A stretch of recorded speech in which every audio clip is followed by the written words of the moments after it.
দেশের ৩৬ জেলার ওপর দিয়ে মৃদু তাপদাহ বয়ে যাচ্ছে।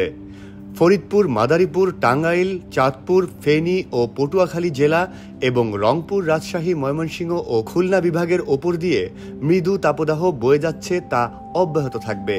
আজ মঙ্গলবার দিন ও রাতের তাপমাত্রা প্রায় অপরিবর্তিত থাকবে বলছে আবহাওয়া অধিদপ্তর। রাজধানী ঢাকায় তাপমাত্রা ৩৬ ডিগ্রি সেলসিয়াসের কম হলেও ভ্যাপসা গরম অনুভূত হচ্ছে।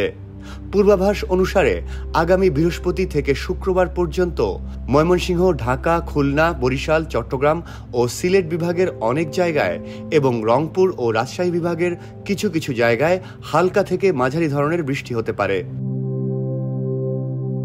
এই 2 দিনই দেশের কোথাও কোথাও মাঝারি ধরনের ভারী থেকে ভারী বর্ষণ হতে পারে। বৃষ্টি হলে সারা দেশের তাপমাত্রা কমতে শুরু করবে।